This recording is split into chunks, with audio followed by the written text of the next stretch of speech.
ហើយយ៉ាក្របីលើដីមានទាំងរុក្ខជាតិគ្រប់យ៉ាងមនុស្សគ្រប់យ៉ាងហើយអត្ថបទចម្លែកណាស់មិនដឹងជានិយាយពីអ្វីទេនេះហើយជាសិស្សសំណាក់សិក្សាសរសេរ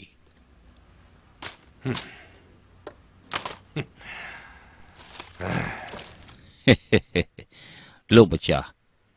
មិនមែនលំបាកតែពួកយើងប៉ុណ្ណោះទេទោះជាលោកម្ចាស់អូយ៉ាក៏មានការលំបាកដែរសម្រាប់ទឹកភ្នែកក្នុងសួនផ្កាមិនឆ្លើយមួយឆ្នាំកន្លងផុតទៅហើយទោះជាអ្នកអាចសរសេរអត្ថបទឈឺចាប់យ៉ាងណាក៏មិនអាចទ្រាំនឹងការអបសុករាប់សិបថ្ងៃបែបនេះបានដែរលោកប្អូនស៊ីអ៊ីចំណែកខ្ញុំឃើញថារាប់សិបថ្ងៃហើយលោកប្អូនមានអារម្មណ៍ស្ងប់ល្អណាស់អង្គុយនៅស្ងៀមយើងក៏ចង់សួរដែរ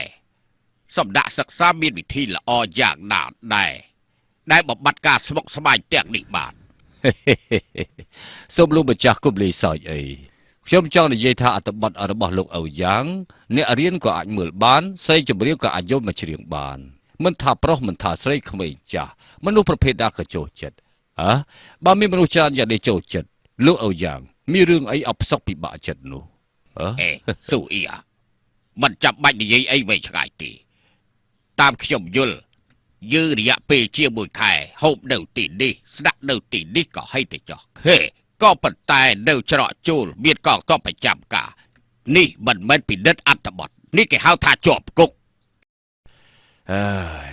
បើសិនជាអត្ថបទល្អវាក៏ជារឿងល្អដែរអត្ថបទអីទៅសុទ្ធតែជាសិស្សសម្រាប់សិក្សាសរសេរតែផ្ដោះ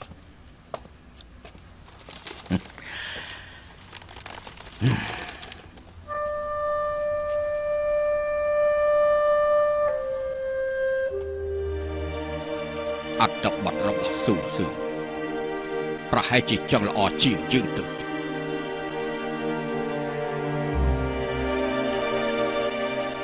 សម័យព្រាជជាយ៉ាវកៅយ៉ាវកំណត់នៅច្បាប់បើមនុស្សម្នាក់មានទោសប្រហារជីវិតកៅផាវចង់សម្លាប់គេ3លើកតែកៅយ៉ាវបែរជាលើកលែងទោសគេ3លើករឿងប្រវត្តិសាស្ត្រនេះល្អរឿងប្រវត្តិសាស្ត្រនេះចេញមកពីណាដែរល្អណាស់តើអត្ថបទនេះចម្លងចេញពីប្រភពណាទៅអត្ថបទដែលសរសេរនេះទុកថាជាអត្ថបទល្អបំផុតតាំងពីមហាសង្ឃចាប់បដិសន្ធិមកវាគឺជាអត្ថបទដែលគ្មានទម្លាប់អាក្រក់នៅក្នុងសំណាក់សិក្សាបន្តិចណាស់ឡើយគួរត្រេកអរណាស់ម្ដងនេះជួយរកអត្ថបទល្អនេះថ្វាយដល់ព្រះអង្គនេះគឺជាមហាជោគជ័យហើយអបអរសាទរលោកម្ចាស់អូយ៉ាងខ្ញុំយល់ថាគ្មានអត្ថបទណាល្អជាងនេះទេជាពិសេសរឿងប្រវត្តិសាស្ត្រនេះពិតជាល្អលោកអូយ៉ាងមើលទៅអ្នកដែលជាប់លេខ1ប្រកាសជាបណ្ឌិតនេះហើយលោកអូយ៉ាងតើមានបញ្ហាអីគួរឲ្យសង្ស័យទៀតទេខ្ញុំមានការសង្ស័យរឿងមួយខ្ញុំប្រាប់លោកតាមត្រង់ចុះមើលតាមលក្ខណៈនៃអត្ថបទនេះខ្ញុំសង្ស័យតែសិស្សរបស់ខ្ញុំចិនកុងជាអ្នកសរសេរទេលោកម្ចាស់អូយ៉ាងលោកបារម្ភជ្រុលពេកហើយអ្នកសិក្សានៅមហាសង្ឃរាប់សិបម៉ឺននាក់រឿងអីថាគ្មានអ្នកណាលើសពីចិនកុងបើសិនជាថាចិនកុងជាអ្នកសរសេរចំណែកខ្ញុំបែរជាឲ្យសិស្សរបស់ខ្ញុំជាប់លេខ1តើព្រះអង្គទ្រង់និយល់យ៉ាងណាលោកម្ចាស់ស៊ូពិចារណាទៅមើលចិនកុងគឺជាសិស្សរបស់លោកនេះជាការពិតហើយប៉ុន្តែចំណងជើងគឺព្រះមហាក្សត្រទេជាអ្នកប្រទានឲ្យគ្មានការប្រើល្បិចទេធ្វើទៅបើថាព្រះអង្គមិនសង្ស័យខ្ញុំធ្វើឲ្យបែកការរឿងនេះប៉ុន្តែមនុស្សទាំងឡាយសង្ស័យថាខ្ញុំកែអត្ថបទនេះតើយុត្តិធម៌ទេលោកអូយ៉ាងមិនក៏លោកសន្និដ្ឋានថានេះគឺជាអត្ថបទរបស់ចិនកុងខ្ញុំក៏អាចសន្និដ្ឋានថាគឺស៊ូស៊ឺដែលយើងបានជួបក្នុងថ្ងៃនេះជាអ្នកសរសេរឬមួយស៊ូជឺជាអ្នកសរសេរឬមួយឈិនអ៊ីនិងឈិនហាបងប្អូនគេទាំងពីរជាអ្នកសរសេរក៏បានដែរលោកម្ចាស់ស៊ូបើបដូរជាលោកវិញតើលោកជ្រើសរើសយ៉ាងណាឲ្យតែគាត់បីក្នុងចិត្តមិនខ្លាចអ្នកណាថាឡើយមិនចាំបាច់ខ្លាចអ្នកណាឡើយលោកម្ចាស់ស៊ូលោកនិយាយនេះពិតជាខុសហើយលោកបានពិចារណាទេបើសិនជាលើកនេះមិនធ្វើការជ្រើសរើសសិស្សនៅក្នុងសំណាក់សិក្សាបែរជាជ្រើសរើសសិស្សរបស់យើងឲ្យជាប់លេខ1ទៅវិញអញ្ចឹងពានជីងប្រកាសជាជ្រួលច្របល់ហើយ លោកឪយ៉ាតើគួរធ្វើយ៉ាងម៉េចទៅ ខ្ញុំគិតថាអត្តបទនេះខ្ញុំឲ្យចប់លេខ2ខ្ញុំសម្រេចចិត្តអញ្ចឹងហើយ លោកឪយ៉ាបើសិនជាអត្តបទនេះមិនមែនចិនកុកជាអ្នកសរសេរវាហាក់ដូចជាធ្វើបាបម្នាក់នេះពេកហើយលោកអ៊ីតើលោកយល់យ៉ាងម៉េចដែរ ខ្ញុំចង់បាត់ជើងតូចខ្ញុំទៅបន្ទប់ទឹកមកផ្លែតណា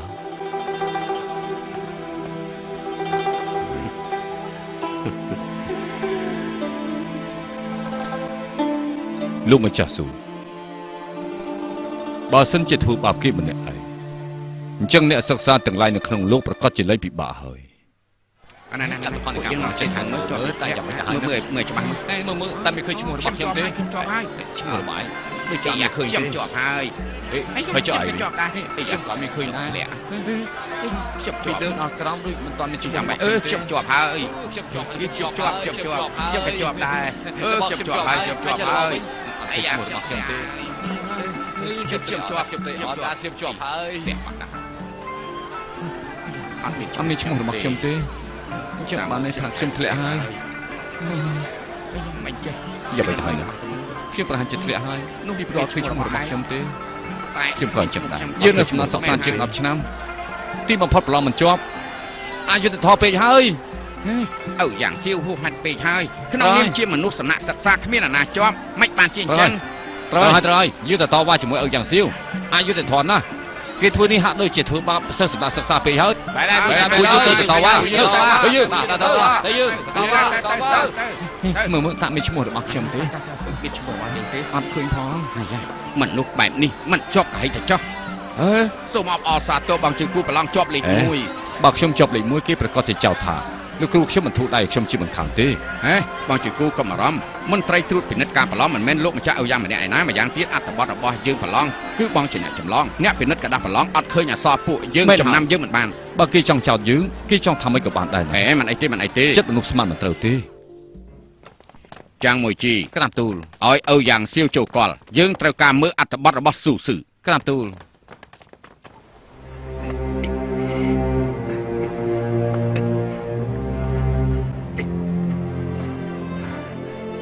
បំរើសំណាក់សិក្សាចិត្តមួយជីវិតទេវតាមិនជួយយើងទេវតាមិនជួយយើងទេ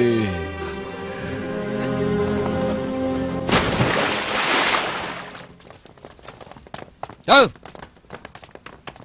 អោយ៉ាសៀវឆាប់ចេញបោអោយ៉ាសៀវឆាប់ចេញបោឆាប់ចេញបោចេញបោយ៉ាសៀវឆាប់ចេញបោយ៉ាសៀវឆាប់ចេញបោអោយ៉ាសៀវឆាប់ចេញបោអោយ៉ាសៀវលោកថាតបរបស់យើងមិនល្អតើលោកស្មានលើអី ពួកយើងជាសិស្សសំណាក់សិក្សាហេតុអីបានជាចង់លុបចោលរបៀបរបបក្នុងសំណាក់សិក្សាអត់ទេលោកបំបត្តិរបៀបរបបសំណាក់សិក្សាបានន័យថាប្រមាថដូនតាយើងហើយប្រមាថដូនតាអ្នកទាំងអស់គ្នាមើលចោលនេះគឺជាអ្វីនេះគឺជាកម្ពីកំណាប់របស់មន្ត្រីត្រួតពិនិត្យការប្រឡង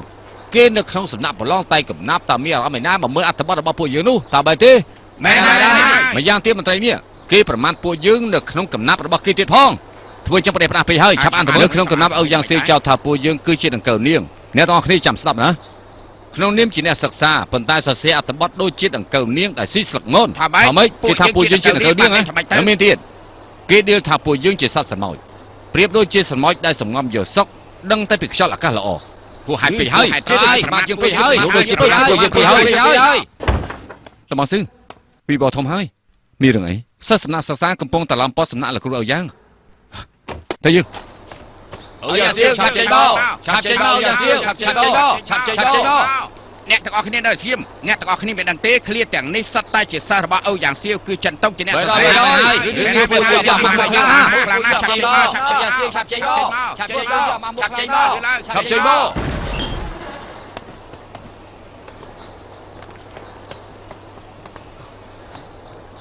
เอาอย่างเสียวลงนี่ยัยตะมือให้ไอ้บ้านจะชนะนี่พวกយើងគ្មានអាណាម្នាក់ជាប់សោះให้บ้านจะសិក្សាជាប់អ្នកទាំងអស់គ្នាប្រឡងធ្លាក់ខ្ញុំក៏ពិបាកចិត្តដែរអ្នកទាំងអស់គ្នាខំប្រឹងប្រែងខ្ញុំពិតជាអាណិតណាស់ប៉ុន្តែមិនមែនជាប់ទាំងអស់គ្នានោះទេត្រឡប់ទៅវិញខំរៀនសូត្រទៀតទៅមានជាប់មានធ្លាក់ពួកយើងយល់ប៉ុន្តែនៅក្នុងកំណាប់របស់លោកម្ចាស់មិនគួរប្រមាថថាពួកយើងជាដង្កូវនាងជាសត្វសមុទ្រនោះទេម្យ៉ាងទៀតចិនតុងគេប្រឡងជាប់លេខ 1 គេជាសិស្សរបស់លោកមែនទេមែនហើយ ព្រោះតែគេជាសិស្សរបស់លោកមែនទេបើគេជាសិស្សរបស់លោកមែនទាំងអស់គ្នាសង្ស័យយើងកាន់ជើងគេមែនទេចំពោះកំណាប់នេះអ្នកណាក៏យល់ពីអត្តន័យរបស់វាដែរយើងមិនចាំបាច់ធ្វើការបកស្រាយទេធ្វើយ៉ាងនេះបានន័យថាខុសច្បាប់ទម្លាប់ជីដូនជីតា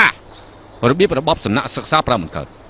ឬមួយក៏យើងត្រូវយកមនុស្សដែលគ្មានបានការនៅក្នុងសំណាក់សិក្សាមកធ្វើជាមហាមន្ត្រីអើយចាប់ទៅហើយលោកយើងចាប់ទៅហើយលោកស្មាលោកត្រូវតែទទួលខុសត្រូវអ្វីដែលលោកបាននិយាយចឹងទេគួរយើងសុខចិត្តទេគួរយើងសុខចិត្តទេបើយើងត្រាយលោកមិនបកស្រាយទីព្រោះយើងចង់គួរយើងគួរយើងច្បាស់មកសិនអ្នកទាំងអស់គ្នាអ្នកទាំងអស់គ្នាធ្វើអ្វីខុសហើយមិនពិចារណាបែរជាគម្រាមកំហែងមន្ត្រីរាជការទៀតឯងដូចជាត្រាំធំពេកហើយឯងមកចំពេលល្អណាស់ចិនតុងឯងគ្រាន់តែជាអ្នកសិក្សាក្រីក្រម្នាក់ឯងប្រឡងជាប់លេខ1ក៏ដោយសារតែកាងរបស់ក៏ឪយ៉ាងសៀវតែឯងមានអីអស្ចារ្យទៅនេះហើយគឺជាល្បិចកលពួកឯងការស៊ីសំណុកបែបនេះតើឯងសមជាសិស្សត្រឹមត្រូវទេពួកយើងទាំងអស់គ្នាប្រឡងធ្លាក់ដោយសារតែពួកយើងមិនប្រើល្បិចថោកទាបត្រូវហើយបាទអ្នកទាំងអស់គ្នាគិតគូរពីអនាគតមហាសង្ឃគឺគ្មានរឿងបែបនេះកើតឡើងទេស៊ូមិនគួរណាឯងប្រើសម្ដីកេកាងយ៉ាងនេះឯងនៅកេកាងដល់ណាទៀតមើលទៅលបងលីវដូចជាមិនសុខចិត្តឥឡូវនេះចង់ឆ្លងឆ្លើយឬមួយចង់សរសេរអត្ថបទធ្លាប់ចាញ់ម្ដងទៅហើយឥឡូវនេះនៅប្រើសម្ដីប្រេះផ្ដាស់ទៀតឯងចូលយ៉ាងម៉េចពួកឯងចង់វាយគ្នាហ៎ចង់វាយគ្នាលោកម្ចាស់សូមជួយ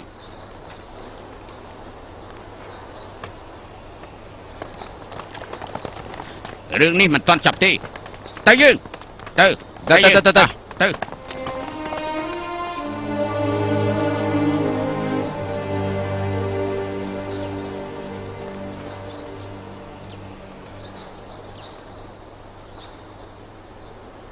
លោកអ៊ីលោកយ៉ាងលោកចូលគាល់ព្រះអង្គតែមែនទេត្រូវហើយលោកអ៊ីយ៉ាង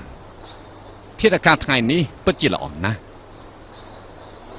ហើយជាការពិតណាស់គ្រាន់តែខ្យល់ខ្លាំងបន្តិចបើសិនជាខ្យល់ស្ងប់ជាងនេះវាកាន់តែងាយស្រួលប៉ុន្តែខ្ញុំខុសពីលោកអ៊ីយ៉ាងខ្ញុំចូលចិត្តខ្យល់ខ្លាំងបក់មកលើខ្លួនប្រាណពិតជាមានអារម្មណ៍ថាស្រួលណាស់ហើយយ៉ាលោកអ៊ីកុំសូវហៅខ្យល់ច្រើនពេកណាប្រយ័ត្នធ្វើឲ្យយើងផ្ដាសាយសូមអរគុណលោកម្ចាស់ដែលយកចិត្តទុកដាក់លោកអ៊ីយ៉ាងមានការរវល់ច្រើនមានការហត់នឿយចំណែកលោកកាន់តែត្រូវថែខ្លួនឲ្យបានល្អទៀតណាជាការពិតណាស់ជំងឺគ្រប់យ៉ាងគឺដោយសារតែធាតុអាកាសរាល់ថ្ងៃយើងតែងតែប្រាប់ខ្លួនឯងថារីករាយក្នុងចិត្តឲ្យតែក្នុងចិត្តរបស់យើងសប្បាយក៏មិនសូវមានជំងឺដែរលោកអ៊ីលោកនិយាយនេះពិតជាត្រឹមត្រូវសម្ដីរបស់លោកអ៊ីយ៉ាងក៏សមហេតុសមផលដែរលោកម្ចាស់យ៉ាងព្រះអង្គរាជានុញ្ញាតឲ្យលោកចូលគាល់ហើយលោកម្ចាស់អ៊ីព្រះអង្គមានប្រិយបន្ទូលថាថ្ងៃនេះគ្មានកិច្ចការសំខាន់ទេសូមលោកអញ្ជើញទៅវិញសិនចុះ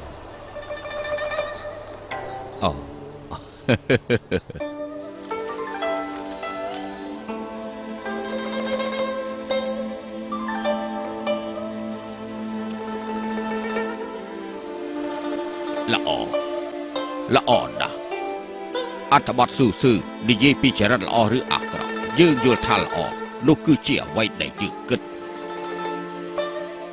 ប៉ុន្តែក្នុងនោះមានរឿងប្រវត្តិសាស្ត្រមួយដែលយើងមិនដឹងយើងចង់សួរលោកព្រះអង្គគឺរឿងកៅថៅបំរើរាជការមែនទេមែនហើយរឿងនេះមានប្រភពនៅឯណាពិតជាគួរឲ្យរីកខ្លួនណាស់ទូមង្គមក៏មិនដឹងថារឿងនេះចេញមកពីប្រភពណាដែរក្រាបទូលលោកអ៊ូយ៉ាងសៀវគឺជាកពូលអ្នកប្រាជ្ញម្នាក់នៅក្នុងរាជការមានរឿងអីដែលថាលោកមិនចេះនោះស៊ូពិតជាមនុស្សចម្លែកណាស់កូនប្រុសរឿងប្រវត្តិសាស្ត្រនេះកូនដកស្រង់ពីណាមកគឺកូនសរសេរដោយខ្លួនឯងសរសេរខ្លួនឯងត្រូវហើយក ូនប្រុសកូនជាអ្នកសរសេររឿងប្រវត្តិសាស្ត្រដោយខ្លួនឯងនេះគឺជាទោសប្រមាថដល់ព្រះរាជាគេនឹងចាប់កំហុសឯងបងប្រុសនេះមិនមែនជាការលេងសើចទេកូនកាលដែលនៅក្នុងសំណាក់ប្រឡងខ្ញុំស្រាប់តែមានអារម្មណ៍មួយរំភើបក៏សរសេរដោយគ្មានការព្រៀងទុកខ្ញុំយកប្រវត្តិសាស្ត្រមួយនិយាយពីហេតុផលកែតម្រូវកិច្ចការកន្លងមកខ្ញុំភ្លេចថាច្បាប់កំណត់យ៉ាងម៉េចខ្លះហើយកូនឯងពិតជាល្ងងមែនហើយពុកយល់ពីចិត្តកូននៅតាមផ្លូវពុកតែងតែផ្ដាំកូនត្រូវតែទ្រាំប្រយ័ត្នសម្ដីរបស់កូន มันกูนาโกนปลุกแต่สบายจัดนกขนมกระไรประลองสะเซเรื่องได้มันกูสะเซนี่คือจีเรื่องทั่วไอ้ครูธนาได้ยุชีวิตปงส้มกำคังถ้วยปังปอดสกปรกและสางคนไอ้เอาไปเด็กคนถือก้นจีเนี่ยแต่ตัวปุกเมียนเรื่องไอ้มันบรมไอ้ผลิตเฮาเนี่ยสุดขนมสำนักศึกษาพร้อมแต่ครูระบบปุกเกกำพงแต่ตามจับกำพอไอ้บ่าเส้นจิตทั่วไอ้ปะปอดดาลูกมันจะเอาอย่างซิวการวิธีการปลายสำนักศึกษาประหายจะเติมแบบพลายขนมได้โกดเฮาปุกก้นกระทารื่องนี้ประหายเชื่อมันทนทนโดยเจ็บปุกบานอย่างนี้ตีปุกไอ้อดดักไอ้เมนลูกเมียช่วยดาวสายขโมยพองลูกเมียเบิดดังทายจังผู้ไอ้กู้แต่จีเสระบอกเอาอยากสิวตื่นเรียนระเบียบระบอบเอาอย่างก็ยืนตีจีเด็ดเพื่อบาผู้ไอ้ลูกเมียส่งก็บารมเอาแต่ขโมยนื้อพวกยังได้ขาดมันสงบมันเงียบมาได้เอาอย่างเสี้ยวทั่วไว้ตามจันทีพวกยังหนึ่งต่อว่าดอกไล่เปรี้ยมหักซัดแต่ดิฉกันดาลูกเมียเนี่ยเพราะนั่นแต่มันตอนอยู่ติดเหรออ๋อขโมยยุลหายแต่ยัง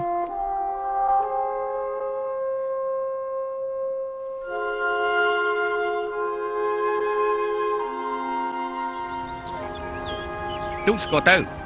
ก็พยายามเป็ดไอ้ยังตุ้งสกอให้แต่อังประกาศเจ็ดตัวก็ได้พยยังหนึ่งเรายึดติดถอดขึ้นก็ปแต่บัสันจิตตุ้งสกอข้อหรือมวยเต้าแต่ขวัดขนระยะเป็นมวยไข่หรือปีไข่โลกคลายจอบกุกหรือมวยคลายเอาอย่างเสี้ยวบัดสำนักศึกษาพวกยังมวยชีวิตนี่ก็มันไอ้พลังจอบคลีสลับตามเพลที่บพอดโกนเจ้าจำนวนคราวเจสไดโลกไอ้แต่ตุ้งสกอเตอร์ខ្ញុំមានម្ដាយអាយុ60ឆ្នាំហើយមានក្មេងអាយុ5ឆ្នាំបើសិនជាអញ្ចឹងប្រកាសយ៉ាងម៉េចទៅមិនហើយបើសិនជាអញ្ចឹងមិនទៅយ៉ាងម៉េចទៅពួកឯងគ្មានបានការមែនបានពួកឯងមិនព្រមទូស្គរទុកឲ្យយើងកុំអីគិតមើលច្បាស់សិន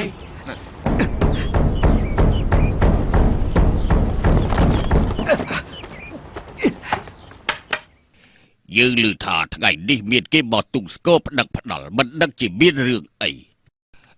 ក្រាបទូលទូបកុំមានការចង់ទូថ្វាយព្រះអង្គនិយាយមកចុះក្រាបទូលព្រះអង្គเอาយ៉ាងសៀវយល់តាមចិត្តខ្លួនឯងឲ្យសិស្សប្រឡងជាប់បណ្ដាធ្វើឲ្យសិស្សផ្សេងមិនសប្បាយចិត្តសិស្សសម្ដាក់សិក្សាប្រឡងធ្លាក់បានជានាំគ្នាបករឿងទូស្គរផ្ដឹងផ្ដាល់វាមិនត្រឹមតែប៉ះពាល់ដល់អ្នករៀនសូត្រដូចគ្នាហើយក៏ប៉ះពាល់ដល់ប្រកិត្តិយសរបស់ព្រះអង្គយើងត្រូវតែស្វែងរកកំហុសក្រាបទូលទូបកុំមានការចង់ទូលនិយាយមកចុះអរព្រះគុណ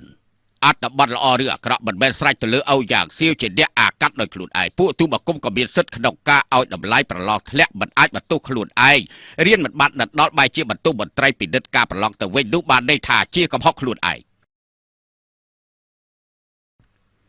ក្រាបទូលព្រះអង្គបើសិនជាលោកឲ្យយ៉ាងធ្វើតាមបរិយាតម្រេះរបស់ព្រះអង្គជ្រើសរើសអ្នកដែលមានផលប្រយោជន៍សម្រាប់រាជការគឺជាការល្អក៏ប៉ុន្តែអ្នកដែលប្រឡងចប់លេខ1គឺជាសិស្សរបស់លោកឪយ៉ាងឈ្មោះចិនកុងហៅថាចិនជាគូចិនកុងមកប្រឡងច្រើនលើកតែងតែធ្លាក់ក៏ប៉ុន្តែម្ដងនេះបែរជាប្រឡងចប់លេខ1ធ្វើឲ្យគេមានការសង្ស័យម្យ៉ាងទៀតមន្ត្រីទាំងឡាយមុនពេលចូលសំណាក់ប្រឡងឮថាបងប្អូនរបស់ចិនកុងបានតែជួបលោកម្ចាស់ឪយ៉ាងសៀវហើយនេះហើយបានជាធ្វើឲ្យសិស្សនៃសំណាក់សិក្សាបង្ករឿងមិនមែនថាគ្មានមូលហេតុនោះទេក្រាបទូលព្រះអង្គអ្វីដែលលោកម្ចាស់អ៊ីស៊ីហ៊ូនិយាយនេះសមហេតុសមផលប៉ុន្តែចិត្តរបស់ទូបង្គំភ្លឺដូចជាប្រច័ណ្ឌក្រាបទូលព្រះអង្គអ្នកដែលប្រឡងជាប់ឈ្មោះចិនតុងចិនពូព្រមទាំងស៊ូស៊ឺទាំងឡាយមានអត្ថបទល្អប្រឡងជាប់មិនមែនជារឿងចៃដន្យទេមិនក៏ថាជាល្បិចទៅវិញជាងនេះទៅទៀតលោកម្ចាស់ឪយ៉ាពេលដែលពិនិត្យអត្ថបទប្រឡងមានការខ្លាចអត្ថបទរបស់ស៊ូស៊ឺគឺចិនតុងជាអ្នកសរសេរហើយនេះហើយបានជាឲ្យស៊ូស៊ឺជាប់ចំណាត់ថ្នាក់លេខ2តែប៉ុណ្ណោះព្រោះតែហេតុនេះហើយបានជាចិនតុងប្រឡងជាប់លេខ1នោះបានន័យថាគេប្រឡងជាប់គឺជារឿងសមហេតុសមផលនោះបានសេចក្តីថាស៊ូស៊ឺទេគួរតែប្រឡងជាប់លេខ1ក្នុងលើកនេះនេះគឺជារឿងមួយគួរឲ្យចាប់ចិត្ត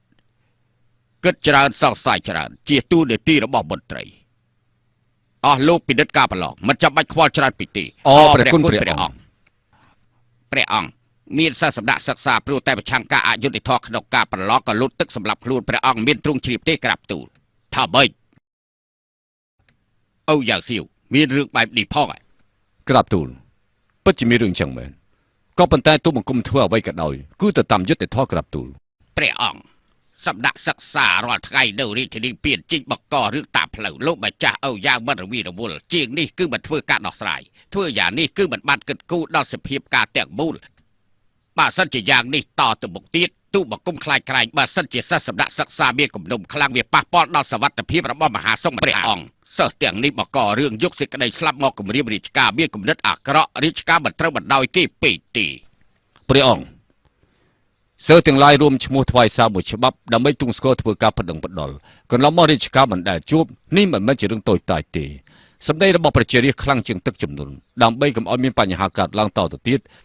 ហើយទោះជាលោកចៅរបៀបរបបសំណាក់សិក្សាក៏មិនអាចបង្ខំបានដែរទូបង្គំយល់ថាចំពោះការប្រឡងនេះទុកជាមុខៈហើយពិនិត្យអត្ថបទនៃការប្រឡងសារជាថ្មីឡើងវិញទទួលបណ្ដឹងរបស់សំណាក់សិក្សាអញ្ចឹងពួកគេទាំងអស់គ្នាប្រកាសជាស្ងប់ចិត្ត យ៉ាងប៉ុន្តែខ្លាចជាងមិនអាចដល់មហាសង្ឃកន្លងមកដូចជាដែលបងពេកហើយមិនអាចធ្វើ ចឹងបានទេបើសិនជាធ្វើចឹងថ្ងៃក្រោយប្រកាសជាមានបញ្ហា ស្រាយបញ្ហាបានព្រះអង្គសម្ដេចសិក្សាគឺមានប្រវត្តិតាំងពីអតីតព្រះរាជាបម្លេះគួរតែមានកន្លែងសម្រាប់ពួកគេមិនត្រូវលុបចោលទេក្រាបទូលព្រះអង្គពិតបែបហើយព្រះអង្គ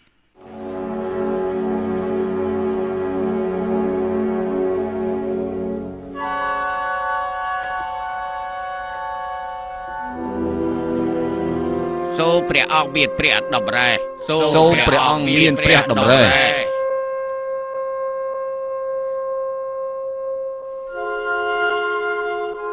ហាន់ឈីក្រាបទូលលោកគឺជាមន្ត្រីជាន់ខ្ពស់ដល់មុខយើងបញ្ជាឲ្យលោកអូស៊ូនិងលោកលីហៃដើម្បីដោះស្រាយរឿងបញ្ហាសិស្សក្នុងសំណាក់សិក្សាតើរឿងនេះមានអាត់កំបាំងអីខ្លះក្រាបទូលបិទសវដាកាសូមថ្វាយព្រះពរព្រះអង្គមានប្រជញ្ញយឺនយូរ បងស៊ឺស៊ឺថ្ងៃនេះព្រះអង្គទ្រង់ជ្រាបថាសិស្សទាំងនោះធ្វើការប្តឹងផ្តល់ម្ល៉េះហើយបញ្ជាឲ្យអូស៊ឺនិងលីហៃពីរនាក់ស្រាវជ្រាវរឿងការប្រឡងលើកនេះតាពិតរឿងនេះគឺតាក់ទងដល់កៅឈីមរឿងរបស់លោកអូយ៉ាងសៀវតាមពិតខ្ញុំមកលើកនេះក៏ចង់ពិភាក្សាគ្នាតើត្រូវដោះស្រាយយ៉ាងណាមើលទៅអ្នកទាំងអស់គ្នាប្រកាសជាមានយោបល់មិនខានបើស្រាវជ្រាវដល់ទីបំផុតការប្រឡងប្រហែលជាទៅទុកជាបុគ្គលបើសិនជាពួកយើងត្រូវគេដកសិទ្ធអញ្ចឹងពួកយើងខំប្រឡងប្រហែលថ្ងៃនេះនឹងខ្លាយទៅជាអត់ន័យជាមិនខានទេ លោកចៅការប្រឡងគឺជារឿងធម្មតាទេយ៉ាងច្រើនពួកយើងមិនទទួលតំណែងប៉ុន្តែចំពោះការកែប្រែទម្លាប់នៅក្នុងសំណាក់សិក្សាវានឹងខ្លាយទៅជាអត់ន័យអញ្ចឹងមិនមែនជាបញ្ហាប្រឡងចប់ឬធ្លាក់ទេវាគឺជារឿងអនាគតរបស់ប្រទេសជាតិបងស៊ឺស៊ឺគិតបានវែងឆ្ងាយគួរឲ្យសរសើរណាស់តាមមានវិធីយ៉ាងណាខ្ញុំយល់ថាពួកយើងគួរតែរួមឈ្មោះថ្វាយសារមួយច្បាប់ដល់ព្រះអង្គនិយាយពីភាពខ្វះខាតក្នុងសំណាក់សិក្សាហើយកែប្រែច្បាប់ទម្លាប់បើសិនជាយើងផ្សព្វផ្សាយគ្រប់កន្លែងកិច្ចការយើងនឹងបានសម្រេចជាមិនខានទេ ប៉ុន្តែសាររបស់យើងធ្វើយ៉ាងម៉េចអាចថ្វាយដល់ព្រះអង្គបានទៅណាមួយពួកយើងក៏គ្មានសិទ្ធិថ្វាយសារដល់ព្រះអង្គដែរណាបើសិស្សទាំងនោះគេអាចធ្វើបានពួកយើងក៏អាចទុំស្គរប្តឹងផ្ដាល់បានដែរមែនហើយ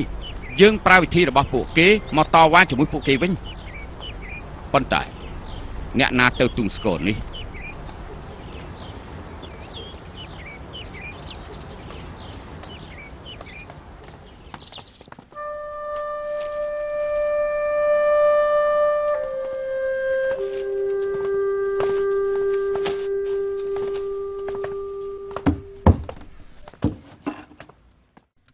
ពួកឯងធ្វើអីនឹង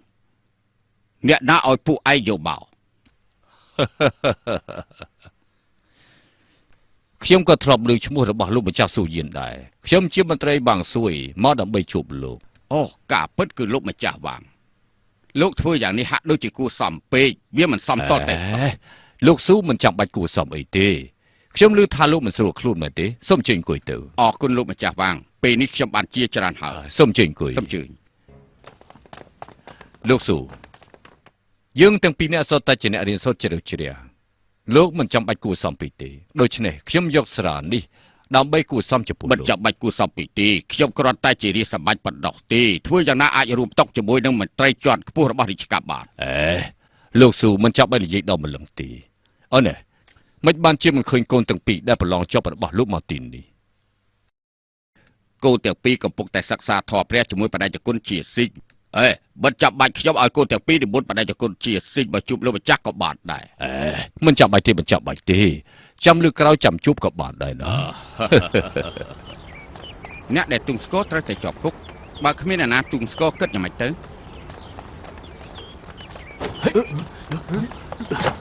អ្វីដែលអ្នកទាំងអស់គ្នានិយាយខ្ញុំស្ដាប់ឮហើយតួខ្ញុំជាអ្នកទូងស្គរចុះបងឆាគូបងនិយាយលេងមែនទេអ្នកណានិយាយលេងខ្ញុំមិនចេះសរសេរអត្ថបទអ្នកទាំងអស់គ្នាចេះអ្នកទាំងអស់គ្នាមិនហ៊ានទូងស្គរប៉ុន្តែខ្ញុំហ៊ានបើសិនជាឲ្យខ្ញុំទូងស្គរប្រកាសជាឮទូទាំងរាជធានីហើយបងអូនឆាគូការទូងស្គរត្រូវតែជាប់គុកណាឆាវគូខ្ញុំមិនខ្លាចជាប់គុកទេប៉ុន្តែសូមអ្នកទាំងអស់គ្នាយល់ព្រមជាមួយខ្ញុំលក្ខខណ្ឌមួយរឿងអីទៅអ្នកទាំងអស់គ្នាត្រូវតែចារនៅក្នុងប្រវត្តិសាស្ត្រថាខ្ញុំជាអ្នកជួយដល់អ្នកទាំងអស់គ្នាក្នុងការទូងស្គរនៅក្នុងអត្ថបទត្រូវតែទុកខ្ញុំជាអ្នកក្លាហានឆាវគូពួកយើងយល់ព្រមនឹងលោកហើយប្រសើរណាស់បើអញ្ចឹងពួកយើងទាំងអស់គ្នាគ្មានបញ្ហាអ្វីទៀតទេខ្ញុំសូមសរសើរលោកស៊ូហើយនឹងទេពកោសលរបស់អ្នកប្រុសទាំងពីរគឺសរសើរដោយស្មោះអស់ពីចិត្តចំពោះការប្រឡងលើកនេះខ្ញុំតែងតែឯកភាពឲ្យកូនប្រុសលោកទាំងពីរប្រឡងជាប់ជាពិសេសគឺអត្ថបទកូនប្រុសច្បងគេសរសេរពីរឿងខុសត្រូវខ្ញុំមើលហើយមើលទៀតមិនដឹងជាប្រមាណដងទេខ្ញុំពិតជាពេញចិត្តខ្លាំងណាស់តាមពិតគ្មានអីអស្ចារ្យទេមិនគួរលោកម្ចាស់សរសើរគេយ៉ាងនេះសោះលោកស៊ូដូចជាដាក់ខ្លួនពេកហើយអត្ថបទនេះព្រះអង្គក៏បានទតហើយទ្រង់ក៏សរសើរដែរព្រះអង្គមានប្រិយបន្ទូលថាអត្ថបទនេះពិតជាអត្ថបទមិនធម្មតាឡើយព្រះអង្គមានបន្ទូលយ៉ាងនេះលោកស៊ូឬមួយថាលោកពិតជាមិនដឹងទេខ្ញុំអត់ដឹងទេអ្វីត្បិតថាកូនប្រុសខ្ញុំស៊ូមានទេពកោសល្យខ្លះតែចរិតមានការអំនួតមិនស្គាល់ពីច្បាប់ទម្លាប់មានចិត្តអំនួតការប្រឡងតាមពិតក៏មិនទាន់ឃើញមានអីគួរឲ្យអស្ចារ្យនោះទេកូនប្រុសខ្ញុំមានលទ្ធភាពប៉ុណ្ណាខ្ញុំជាឪពុករឿងអីដែលថាខ្ញុំមិនដឹង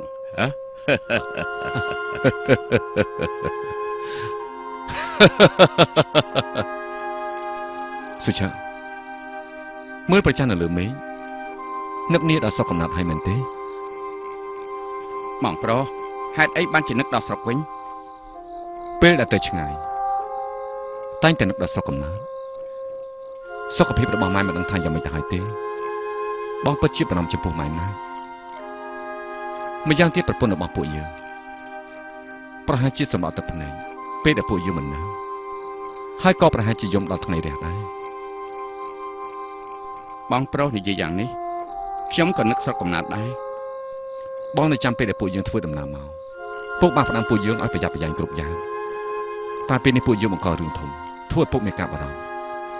យើងមិនកតញ្ញូចំពោះគាត់ទេបងប្រុសកុំនិយាយយ៉ាងនេះស៊ូឆាបើសិនជាបងមានរឿងអីកើតឡើងឯងត្រូវមើលថែពុកឲ្យបានល្អ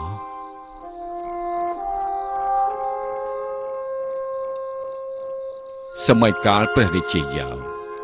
កៅថៅជាមន្ត្រីផ្នែកច្បាប់មានមនុស្សម្នាក់ទទួលទោសប្រហារជីវិតកៅថៅចង់ប្រហារជីវិតគេទាំង3លើកតែព្រះរាជាយ៉ាវបែរជាលើកលែងឲ្យគេទាំង3លើក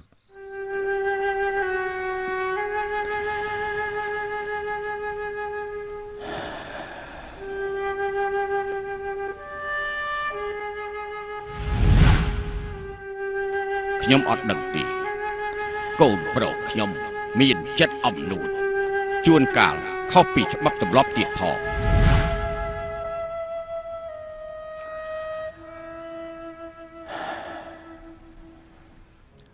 មកចូលមកស៊ូឯងពិតជាក្រំបើមែនចំពោះរឿងកែប្រែសំណាក់សិក្សាគឺអាចជាអ្នកនឹកឃើញមុនគេជាការពិតដែរស៊ូឆាក៏មិនអន់ប្របានដែរមកនាំគ្នាអង្គុយចុះទៅអង្គុយទៅលោកម្ចាស់ស៊ូខ្ញុំសូមសរសើរលោកនេះគឺជាភាពរុងរឿងនៃគ្រួសារតកូស៊ូរបស់លោកដែរមិនពិតទេលោកម្ចាស់អូយ៉ាងខ្ញុំមករកលោកក៏ព្រោះតែមានរឿងមួយកាលពីម្សិលមិញលោកម្ចាស់វ៉ាគួយមករកខ្ញុំគាត់និយាយអីដូចជាបិទប្រាប់ខ្ញុំឲ្យត្រង់ខ្ញុំមានការបារម្ភណាស់មានរឿងមួយខ្ញុំត្រូវតែជម្រាបកូនប្រុសខ្ញុំដើរតួជាអ្នកឆ្លាតក្នុងការប្រឡងគេក៏បានដកស្រង់រឿងប្រវត្តិសាស្ត្រមកសរសេរខ្ញុំខ្លាចក្រៃរឿងនេះធ្វើឲ្យប៉ះពាល់ដល់លោកម្ចាស់លោកស៊ូការសរសេរប្រវត្តិសាស្ត្រខ្ញុំដឹងយូរមកហើយនោះគឺដោយសារតែស៊ូស៊ឺគេនៅក្មេង រឿងដែលសំខាន់ព្រះអង្គបានតតអត្តបទរបស់ស៊ូស៊ឺហើយសួរថារឿងនេះដកស្រង់ចេញពីណាមកពេលនោះខ្ញុំចេះទទួលដោះសារទៅប៉ុន្តែបើសិនជាព្រះអង្គដេញដោលតទៅទៀតខ្ញុំមិនដឹងថាគួរដោះស្រាយយ៉ាងណាទេប៉ុន្តែសូមលោកកុំអារម្មណ៍ខ្ញុំកំពុងតែរកវិធីដោះស្រាយហើយលោកម្ចាស់ខ្ញុំគួរតែអរគុណលោកម្ចាស់លោកស៊ូមិនបាច់គួរសមទេខ្ញុំគ្រាន់តែខ្លាចគេយករឿងនេះមកធ្វើជាលេសតែប៉ុណ្ណោះអូឥឡូវឆ្លៀតពេលអត្ថបទរបស់ស៊ូស៊ឺធ្វើការកែសម្រួលទម្លាប់របស់សំណាក់សិក្សាប៉ុន្តែខ្ញុំចាស់ហើយធ្វើអីក៏ធ្វើទៅប៉ុន្តែបើសិនជាស៊ូស៊ឺមានគ្រោះថ្នាក់អ្វីមួយនោះប្រកាសជា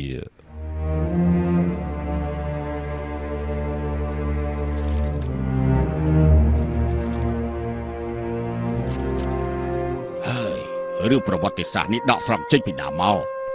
ព្រះអង្គទូលបង្គំរកមិនឃើញទេរកតទៅទៀតក្រាបទូលព្រះអង្គទូលបង្គំទទួលរាជបញ្ជារួមជាមួយនឹងលីហៃអ៊ូស៊ូទាំងពីរធ្វើការស្រាវជ្រាវការប្រឡងលើកនេះឥឡូវនេះបានរកឃើញការពិតហើយមន្ត្រីពិនិត្យការប្រឡងមិនបានរួមកំណត់ទេ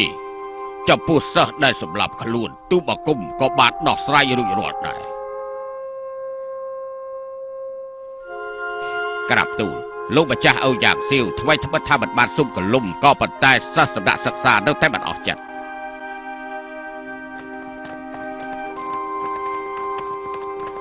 ឈប់សិនអ្នកទាំងអស់គ្នាចង់ធ្វើអីយើងដឹងថាថ្ងៃនេះពួកឯងចង់ទៅរកព្រះអង្គកុំសង្ឃឹមថាទូកស្គរបានទេសោះថយចេញទៅមិនបានលុះត្រាតែពួកឯងឆ្លងកាត់ពួកយើងជាមុនសិនបាននិយាយចឹងទៅហើយយើងឆ្លងកាត់ឯងមុនចុះឡើងយើងពួកឯងចង់ស៊ីកណ្ដាប់ដៃរបស់យើងហ៎លេងឆាគូលេងយើងមិនលេងវាយយើងអត់សក់ក៏បានដែរលេងយើងមិនលេងលេងយើងមិនលេងបងប្រុសបងស៊ឺអស់ឈួតហើយហ៎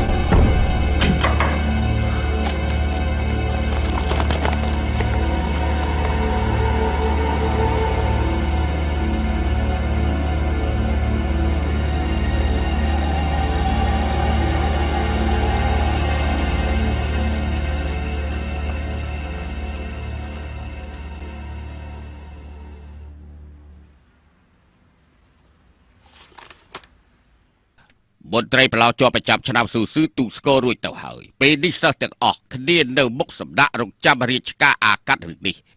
នៅក្នុងសាររបស់ពួកគេនិយាយថាសិស្សសម្ដាក់សិក្សាធ្វើការឆេវឆាវនឹងគំនុំតាមការនឹកឃើញប៉ះពាល់ដល់អ្នកសិក្សាទាំងឡាយ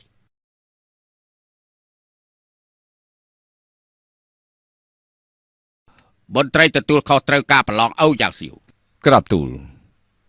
យើងក៏បានអានអត្ថបទប្រឡងរបស់ស៊ូស៊ឺ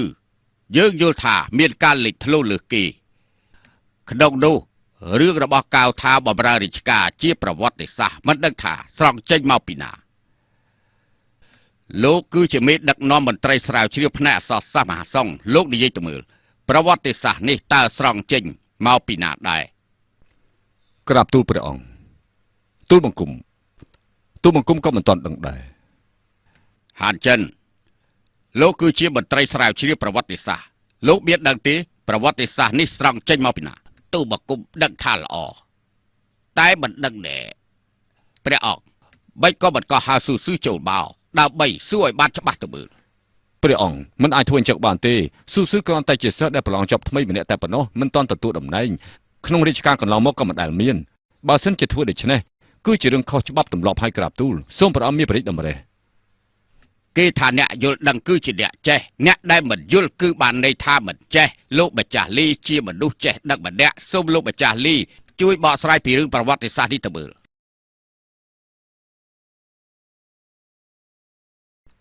ព្រះអង្គទ្រង់ចង់ដឹងទ្រង់ចង់បានអ្នកចេះតាមទូលបង្គំយល់មនុស្សដូចជាស៊ូស៊ឺកម្របានជួបណាស់គួរតែឲ្យស៊ូស៊ឺចូលសវនាការដើម្បីសួរឲ្យច្បាស់រឿងច្បាប់ទម្លាប់មិនចាំបាច់ខ្វល់ទេក្រាបទូលបានរាជានុញ្ញាតឲ្យស៊ូស៊ឺចូលគាល់ព្រះអង្គទ្រង់ត្រាស់បង្គាប់ឲ្យសិស្សប្រឡងចប់ថ្មីឈ្មោះស៊ូស៊ឺចូលគាល់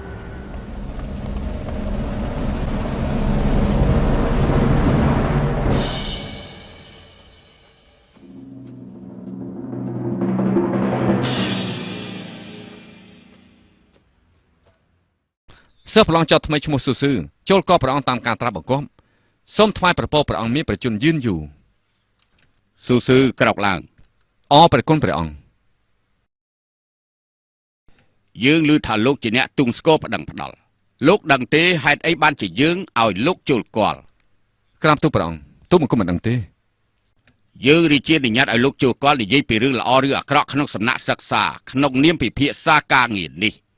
លោកមានឋានៈជាអ្នកប្រឡងជាប់រាជការកន្លងមកមិនដែលមានលោកគឺជាអ្នកទី1 អរព្រះគុណព្រះរាជទានរបស់ព្រះអង្គទូលបង្គំទទួលព្រះរាជបញ្ជា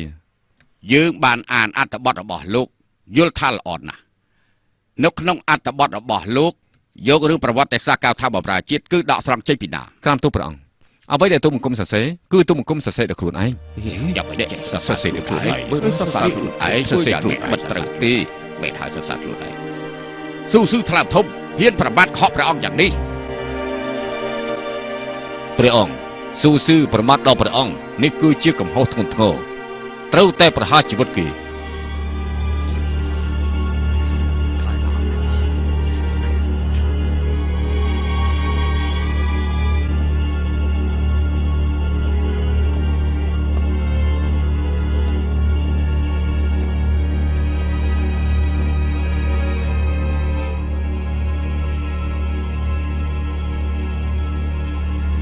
ព្រះអង្គកន្លងមករាជការមិនដែលមានករណីប្រហារជីវិតមន្ត្រីពិភាក្សាការងារទេហើយក៏គ្មានប្រហារជីវិតអ្នកសិក្សាដែរទោះជាស៊ូស៊ឺនិពន្ធរឿងប្រវត្តិសាស្ត្រនោះក៏គ្រាន់តែចង់សរសេរអត្ថបទឲ្យមានន័យមិនមែនជារឿងប្រមាថដល់ព្រះអង្គរីឯប៉ះពាល់ដល់អ្នកប្រាជ្ញមុនវាគឺជារឿងមិនពិតទាល់តែសោះពីព្រោះរឿងប្រវត្តិសាស្ត្ររបស់ស៊ូស៊ឺគឺមានរឿងពិតរបស់ព្រះរាជាយ៉ាងដូចសុទ្ធព្រះអង្គរឿងនេះមិនត្រូវឲ្យវែងឆ្ងាយតទៅទៀតបើមិនប្រទានទោរបៀបនិពន្ធរឿងដោយគ្មានក្រិតក្រមក៏កាន់តែវែងឆ្ងាយនោះប្រកាសជាខូចសណ្ដាប់ ស៊ូស៊ឺមកប្រឡងតែសរសេររឿងប្រវត្តិសាស្ត្រតាមការនឹកឃើញកន្លងមកមហាសង្ឃយើងមិនដែលមានទេមហាសង្ឃប្រកាន់ច្បាប់ទម្លាប់ត្រឹមត្រូវមិនអាចឲ្យគេធ្វើអ្វីតាមចិត្តទេ ព្រះអង្គក៏ចង់បានអ្នកមានទេពកោសល្យល្អចង់បានអ្នកដែលមានប្រាជ្ញាឆ្លៀសវៃបបម្រើរាជការដែរមែនទេក្រាបទូល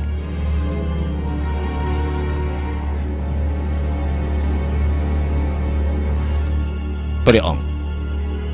ស៊ូស៊ឺសរសេររឿងប្រវត្តិសាស្ត្រមិនត្រឹមតែគ្មានកំហុសទេថែមទាំងមានគុណសម្បត្តិទៀតផង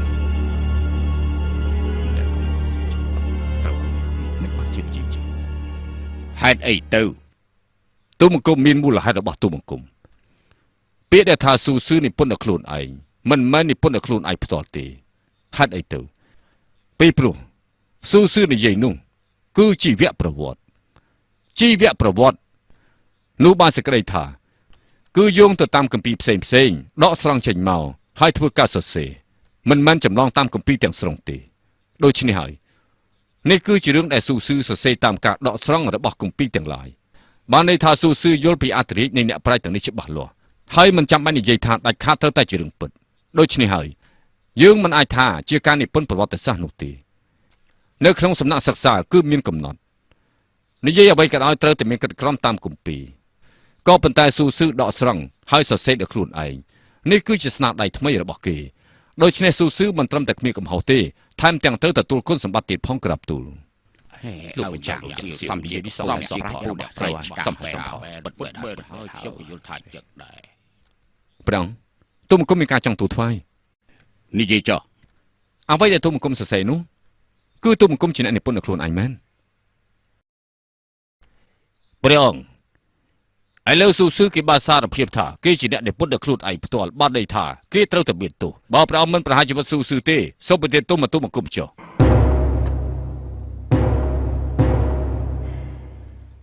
ព្រះអង្គតើអ្វីដែលទូលបង្គំសរសេរនោះសមហេតុសមផលទេ ពិតជាសមហេតុសមផល ព្រះអង្គគោលបំណងនៃការសរសេរអត្ថបទនោះគឺចង់និយាយពីធម្មតារបស់មនុស្សលោកហើយក៏ជាការយល់ឃើញរបស់ទូលបង្គំហើយនេះហើយទូលបង្គំក៏ដកស្រង់ពីគម្ពីរផ្សេងធ្វើការនិពន្ធនិយាយពីហេតុផលនិងធម្មតារបស់មនុស្សលោកចំណែកសំណាក់សិក្សាវិញកំណត់ឲ្យមានគម្ពីរកំណត់ឲ្យមានក្រិតក្រមអញ្ចឹងនឹងធ្វើឲ្យបាត់បង់អត្ថន័យពិតនិងខ្លឹមសារដែលពួកយើងនិពន្ធ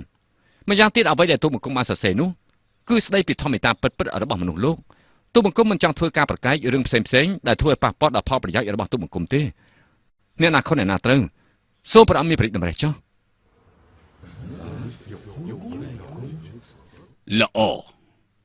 ល្អណាស់ អ្វីដែលយើងចង់ស្ដាប់គឺអ្វីដែលឯងនិយាយពិតជាមិនធ្វើឲ្យយើងខកចិត្តមែនល្អលោកពិតជាមានចិត្តមេត្តាក្នុងខ្លួនមែនយើងក៏មិនចាំបាច់ដេញដោលពីប្រភពប្រវត្តិសាស្ត្រនេះដែរការប្រឡងគឺទាមទារនៅអត្តន័យពិតរបស់អ្នកប្រឡងមានរឿងអីទៅដាក់ទោសអ្នកប្រឡងនិយាយពិតស៊ូស៊ឺក្រាបទូលយើងលើកលែងទោសដល់លោកទៅវិញចុះអរព្រះគុណព្រះអង្គ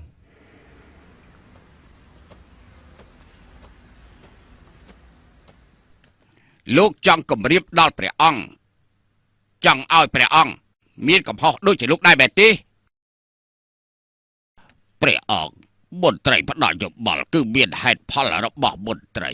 ហេតុនេះហើយអ្នកណាល្អអ្នកណាអាក្រក់វាពិតជាធ្វើឲ្យព្រះអង្គពិបាកសម្រេចប្រតិតែទោះជាយ៉ាងណាក៏មិនត្រូវបង្ខំព្រះអង្គដែរព្រះអង្គមិនមែនចឹងទេក្រាបទូល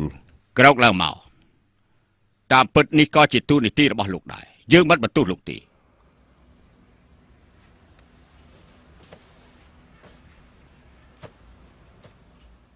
ក៏ប៉ុន្តែសិស្សដែលប្រឡងធ្លាក់ក៏យើងត្រូវលើកទឹកចិត្តដល់ពួកគេដែរយើងនឹងធ្វើការប្រឡងជាលើកទី2នៅក្នុងថ្ងៃ5កើតខែក្រោយតែម្ដងយើងនឹងត្រួតពិនិត្យដោយផ្ទាល់ឲ្យពួកគេរៀបរាប់ពីវិធីដោះស្រាយការងារជាតិរួចហើយទើបជាលេខរៀងព្រះអង្គមានព្រះបញ្ញាញាណអនឈីដោះលែងអ្នកដែលទូស្គរទាំងពីរលើកទៅកុំពិន័យគេឲ្យសោះទទួលព្រះរាជបញ្ជា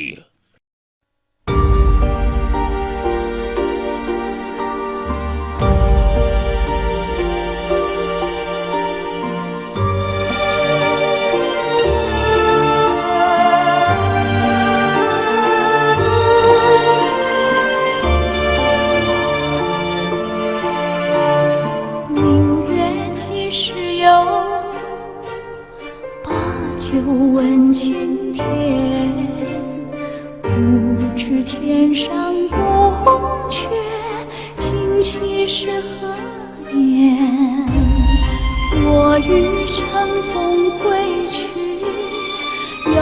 恐琼楼玉，高处不胜寒，起舞弄清影。何似在人间？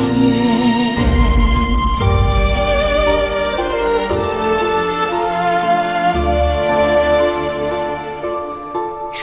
朱阁，定起火，照无眠。不应有恨，何时长相别是缘？人有悲欢离合，月有阴晴圆缺。此事古难全，但愿人长久，千里